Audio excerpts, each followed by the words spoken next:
तो ये तमाम ट्रेंडिंग टॉप स्टोरीज आप तक पहुंचाएंगे। पहली स्टोरी से शुरुआत करते हैं गुजरात एटीएस की बात, जहां गुजरात एटीएस के हत्थे 3 आतंकी चढ़े हैं। ये तीनों ही भारत में हमले की नापाक साजिश को अंजाम देने की फिराक में थे।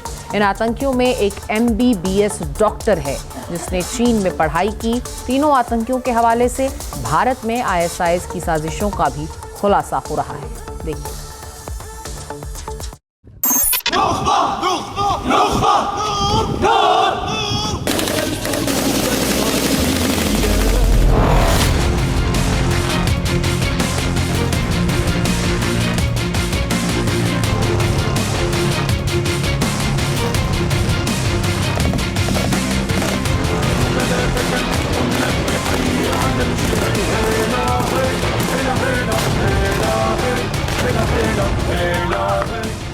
भारत को दहलाने की साजिश नाकाम।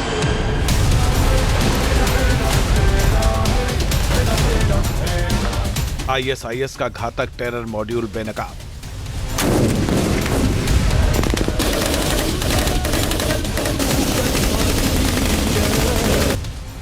चीन में पढ़ा डॉक्टर आतंकियों का सरगना निकला।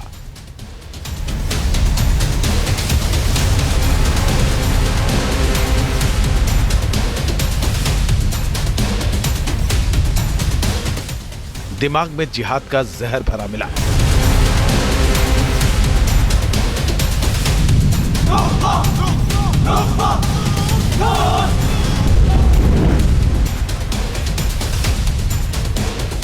इस बार आतंकी हमलों को अंजाम देने के लिए गुजरात को लॉन्चिंग पैड बनाने की प्लानिंग थी, लेकिन एक सुराग हाथ लगा और गुजरात के एंटी टेररिस्ट स्क्वाड यानी ATS ने वक्त गवाए बगैर शातिर दिमाग वाले इन 3 आतंकियों को दबोच लिया।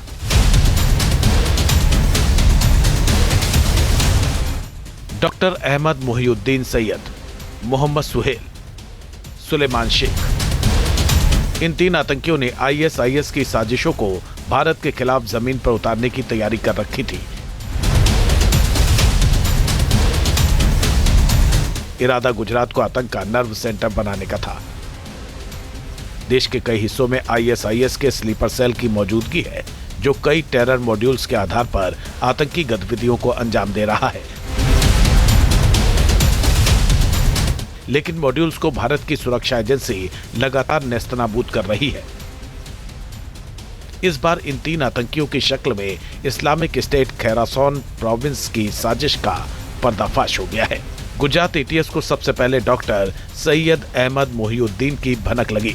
जानकारी मिली थी कि ये आतंकी हथियारों की डिलीवरी लेने अहमदाबाद आने वाला है। डॉक्टर सैयद पहले से भी कई आतंकी गतिविधियों में शामिल था। हैदराबाद के रहने वाले डॉक्टर सैयद ने चीन से MBBS की पढ़ाई की है और इसका मकसद भारत में बड़ी आतंकी घटनाओं को अंजाम देने का था। ये डॉक्टर कई विदेशी संदिग्ध लोगों के संपर्क में भी था, जिसमें ISIS-KP के अबू खादेजा का भी नाम शामिल है। हैरानी की बात है कि इसने राइजिन नाम के घातक जहर बनाने की भी प्रोसेसिंग शुरू कर दी थी। गुजरात ATS ने इस डॉक्टर के पास से कई हथियार और संदिग्ध सामान बरामद किए हैं, जिनमें 2 ग्लोक पिस्टल, 1 बेरेटा पिस्टल, 3 जिंदा कारतूस और 4 लीटर कैस्टर ऑयल शामिल है। सैयद अहमद मोहिउद्दीन है। ये देश में आतंकवादी घटना को अंजाम देने के लिए कुछ कार्रवाइयां कर रहा है। तो इसके पास में एक बैग मिला, जिसके अंदर एक बॉक्स में अच्छे से रैप किए हुए एक डब्बे के अंदर 3 वेपन मिल गए।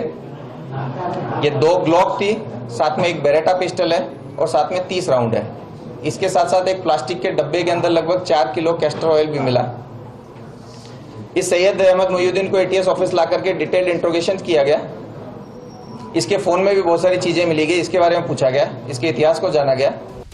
गुजरात ATS ने डॉक्टर सैयद के अलावा दूसरे टेरर मॉड्यूल के 2 और संदिग्धों को भी दबोचा है। इनके नाम सुलेमान शेख और मोहम्मद सलीम है।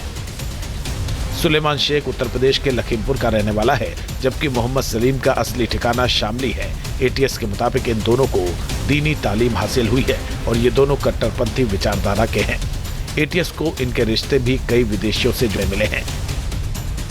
इन संदिग्धों ने भारत में बड़े हमले की तैयारी शुरू कर दी थी। इसके लिए बाकायदे तीनों ने लखनऊ, दिल्ली और अहमदाबाद में रेकी की थी। आजाद सुलेमान शेख और मोहम्मद सुहेल मोहम्मद सलीम खान है। ये दोनों दीनी पढ़ाई किए हुए हैं, काफ़ी रेडिकल हैं। ये भी बहुत सारी फॉरेन एंटिटीज़ के कांटेक्ट में हैं। इन दोनों ने मिलकर लखनऊ, दिल्ली, अहमदाबाद में कई सेंसिटिव प्लेसेज और भीड़भाड़ वाले जगहों की रेकी की है। साथ ही इन लोगों का जो मूवमेंट है वो कश्मीर में भी दिखाया है इन टेक्निकली। सुरक्षा एजेंसियों को इनकी गतिविधियों के सुराग कश्मीर में भी मिले हैं। आप देख सकते हैं मेरे पीछे जो गुजरात एटीएस की जो ऑफिस है, यहाँ पे तीनों को लाया जा गया है। साथ में इनसे पूछताछ में पता चला है कि ये लोग हैं बड़ी वारदात को अंजाम देने वाले थे। फिलहाल ये आतंकवादी 17 नवंबर को तक इनकी जो रिमांड है वो मिल चुकी है। मुख्य आरोपी एक सैयद जो अहम जो मतलब बहुत ज़्यादा पढ़ा लिखा है, उसको संपर्क में था। साथ में एक और आरोपी संपर्क में था।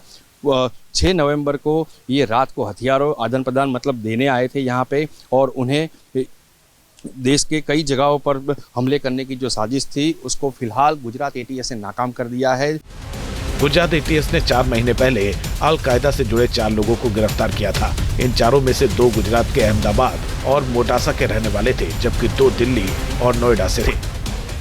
चारों सोशल मीडिया और कुछ संदिग्ध ऐप्स के जरिए अल कायदा की विचारधारा फैलाने की साजिशों में शामिल थे। इनकी निगाहें कई युवाओं को रिक्रूट करने पर लगी हुई थी, लेकिन ऐसे तमाम टेरर प्लान अब नाकाम होते जा रहे हैं। 24 अक्टूबर को दिल्ली पुलिस की स्पेशल सेल ने 3 ISIS आतंकियों को गिरफ्तार किया था। ये तीनों हथियारों की लेनदेन कर रहे थे। 26 अक्टूबर को दिल्ली में ISIS से जुड़े 2 संदिग्ध दबोचे गए थे। इनका इरादा एक जज की हत्या करने का था। 9 सितंबर को NIA ने 21 ठिकानों पर छापेमारी की थी।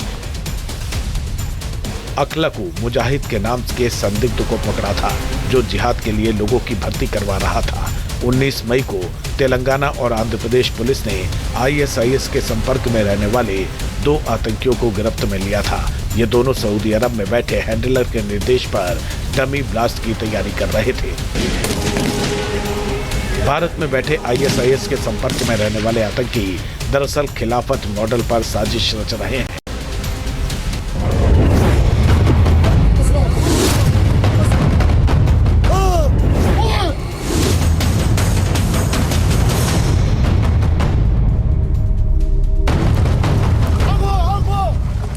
इनका निशाना पार्क, मॉल जैसे भीड़भाड़ वाले इलाके और गैर मुस्लिम धार्मिक स्थल हैं।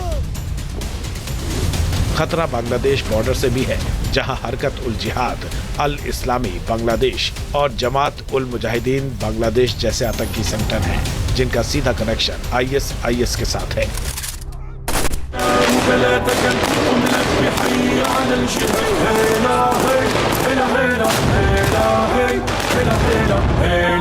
NIA, ATS और भारत की तमाम सुरक्षा एजेंसियों का इंटेलिजेंस ग्रिड बेहद मजबूत है, जो इन आतंकी साजिशों को ज़मींदोज़ कर रहा है। लेकिन डिजिटल सर्विलांस और बॉर्डर पर निगाह बनाकर रखनी होगी। Team news nation.